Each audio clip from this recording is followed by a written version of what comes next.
Ganito inilarawan ng TV host na si Edu Manzano, ang Optical Media Board Chairman na si Ronnie Ricketts sa panayam ng Philippine Entertainment Portal.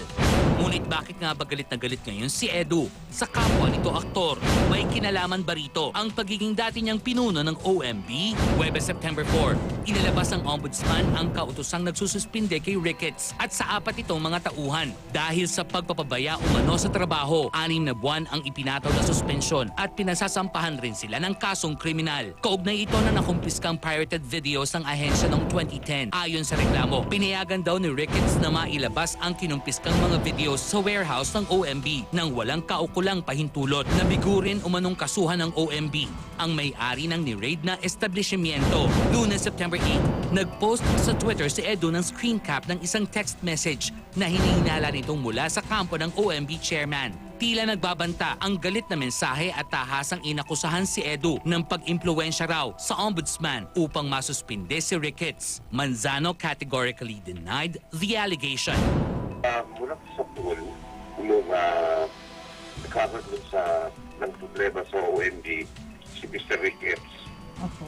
Lagi ako ang sinisisi.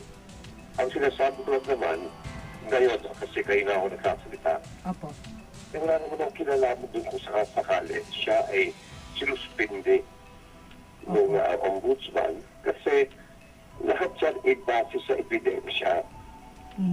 Wala naman akong influensya sa ombudsman para siya po ay masuspinde.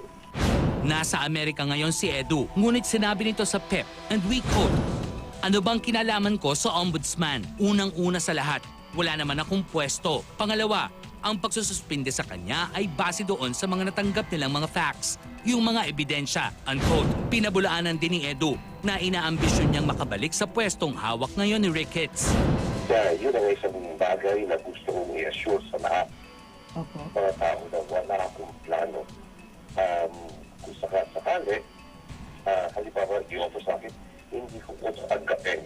And I can assure Mr. Ricketts that hindi that yan pa i-offer sa akin.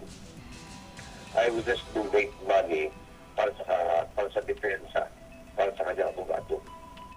Pinayuhan pa nito ang aktor at mga taga-OMB na tigilan na ang ginagawa umano nilang kalokohan sa ahensya.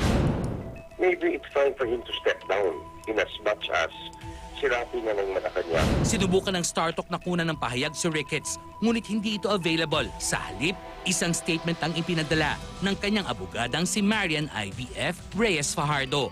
Sinabi ni Fajardo, and again we quote, "We are preparing this motion for reconsideration of the Ombudsman's resolution.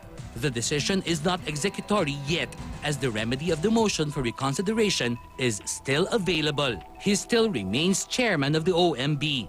We are hoping for the favorable resolution of Mr. Ricketts' motion for reconsideration and pray for the lifting of the order of suspension in due time." Unquote.